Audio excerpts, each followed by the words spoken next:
Hello and welcome to another episode of Risk Talks.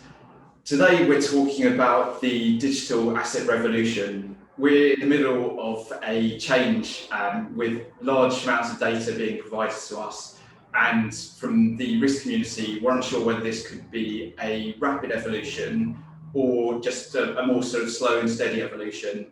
Today I'm joined by Francesco Roda.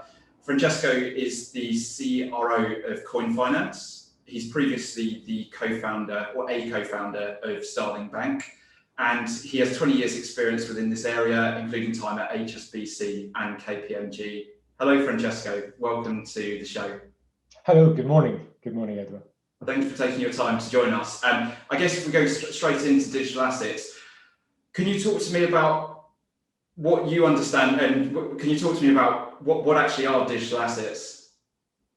Yes, absolutely. So that's a very broad question. Digital assets is it's a constantly evolving asset class. It started off with cryptocurrencies that many of us have known for some times, and I'm talking about bitcoins and ethers and other fancy names like this. Quite often associated with bad risks and bad history because of, I would say, criminal activity being undertaken through this. But lately, there has been a renewed interest by institutions, investors generally on markets, on these as potentially a new, very interesting asset class, uncorrelated with traditional financial markets. So something that many have, I would say, compared to gold, just like an asset class.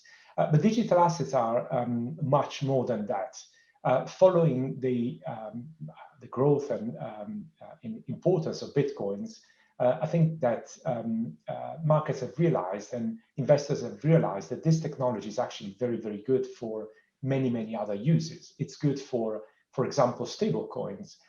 Stable coins are effectively something very simple to explain. An asset that is linked to a specific currency, the dollar. It's a typical one, and they keep the parity throughout their life, so that investor can actually get a very robust and non-volatile means of payment on a new type of infrastructure. So the actual correspondent banking system today, it's very efficient when it comes to national borders, but it's terribly inefficient when it has to go cross-border. So sending pounds within the UK or dollars within the US is actually very efficient and very cost-effective.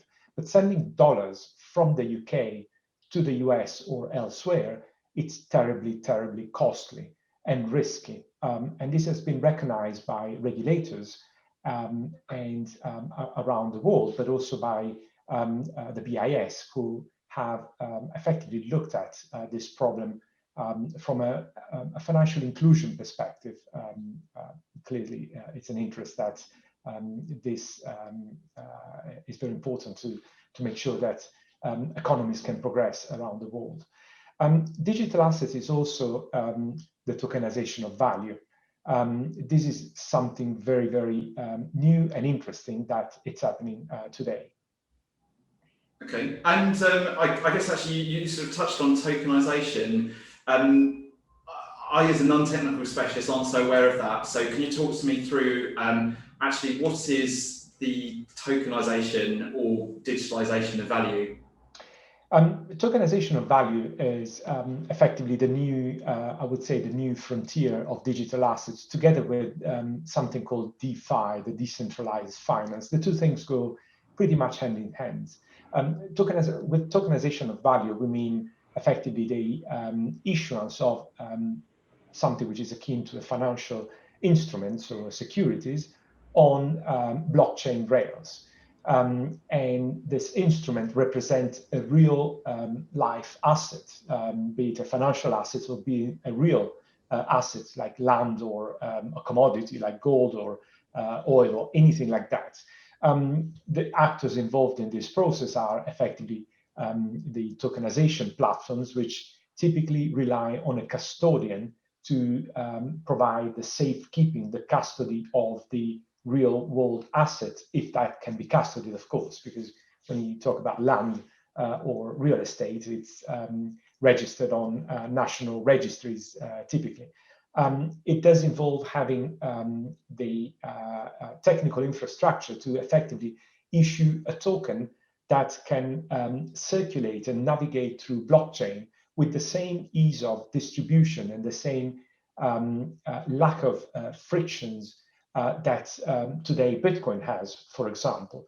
This clearly unlocks a world of opportunities for issuers in terms of reaching out to deep pool of liquidity that potentially existed before, but they were not available due to the cost of reaching out to those.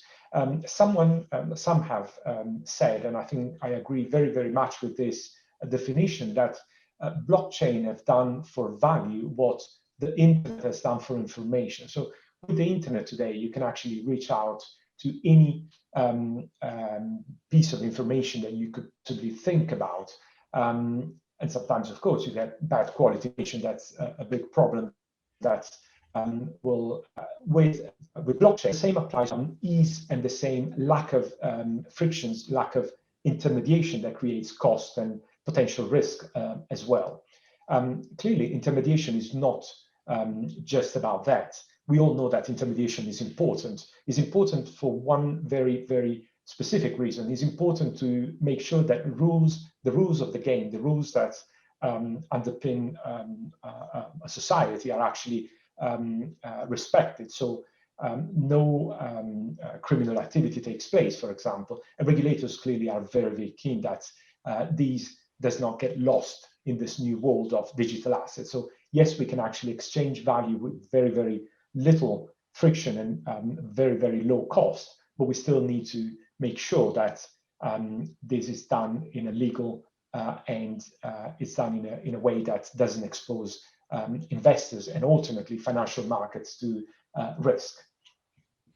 Yeah, I can see it's clearly being, blockchain and all these sort of things. It's just evolved so much. You look back at the sort of data or information ages when we actually used to have to look at physical books, and now it's the internet, and it enables us to learn and grow so much quicker. And I think it's so important. So it'll be interesting to see sort of how things continue to evolve. So I guess I'm touching on a point you made there. So what are the risks posed to intermediaries and investors by digital assets? That's a very important question, and I think it's probably the most important issue that we are grappling with today.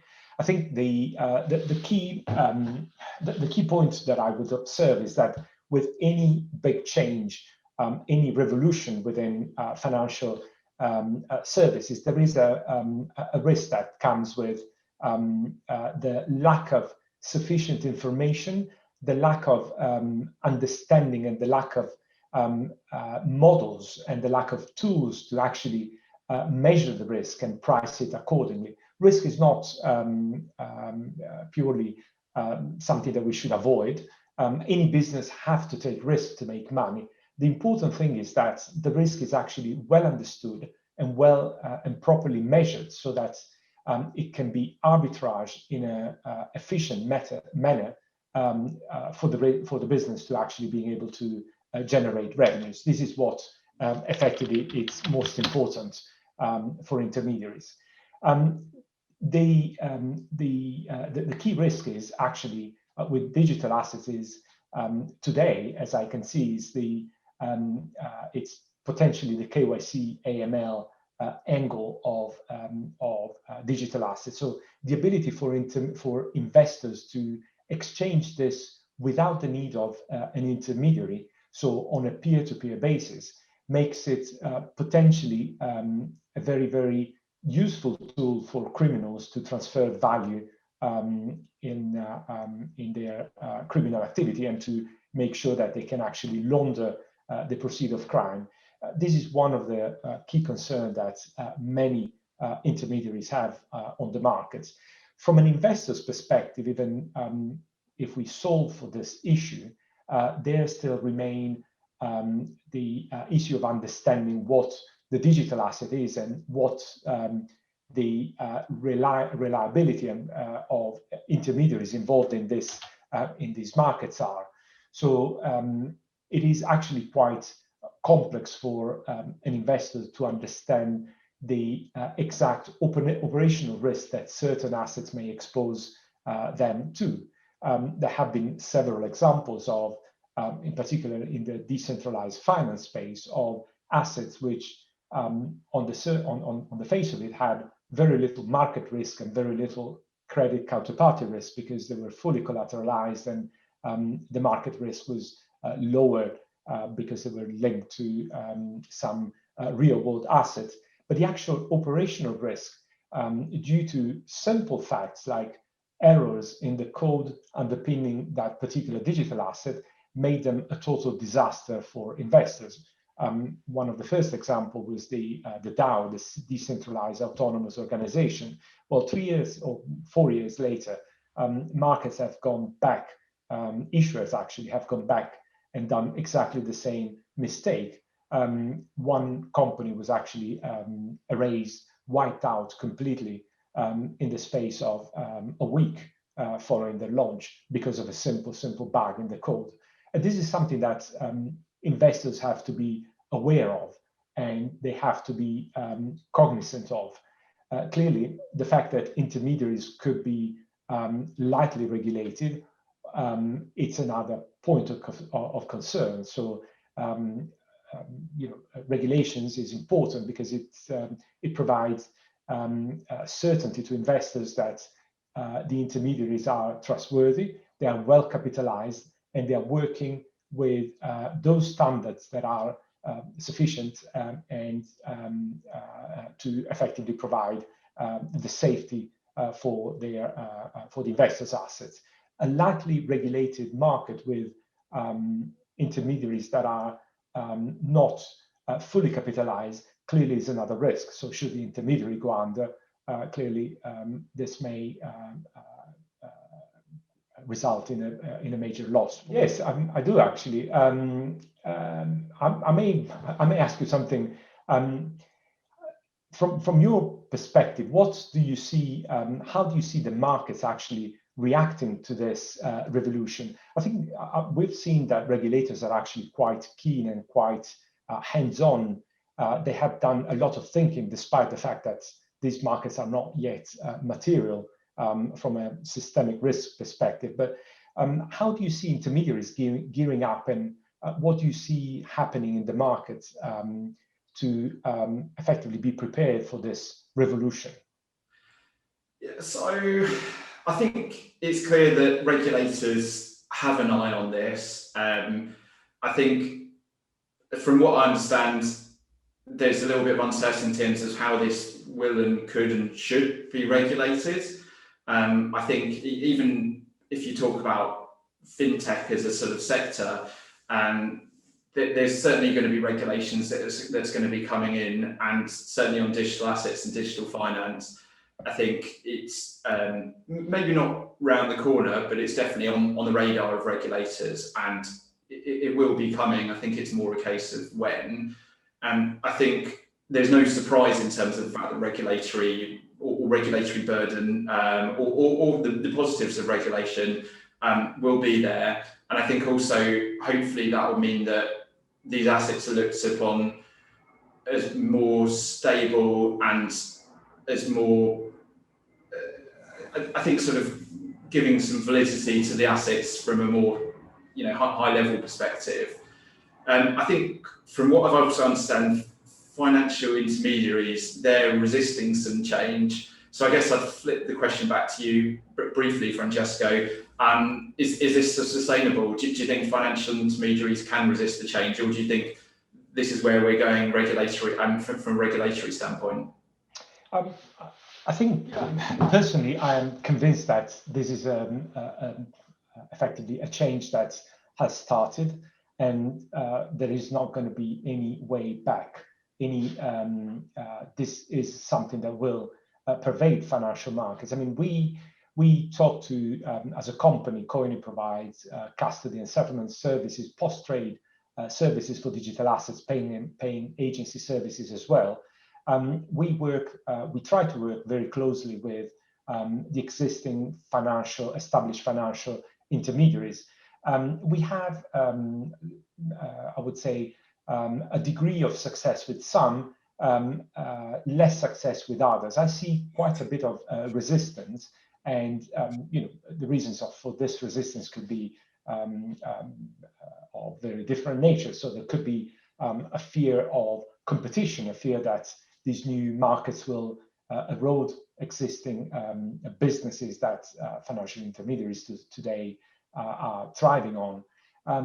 But what we think and what we see is that the more astute and the more forward-looking intermediaries are actually embracing the change, and they're actually looking very, very closely at digital assets. We work together with them for the post-trade, which we believe is one of the key, most important component, because that's where your risk actually, your major risk are present. So the risk of settlement, for example, the risk of KYC, AML issues. These are effectively very, very important points to be solved for digital assets to thrive on the new financial markets. Great. Well, thank you so much for your time, Francesco. I think you've made some really good and interesting points. I think this comes towards the end of our conversation. So again, thank you so much for sharing your thoughts, ideas, and comments. I'm sure the audience will find this very valuable. Thank you very much, Edward, for hosting this chat. It was a pleasure speaking to you. Thank you. My absolute pleasure. And I'll include a link to your LinkedIn profile and Koine Finance as well. Thank you. Thank you very much.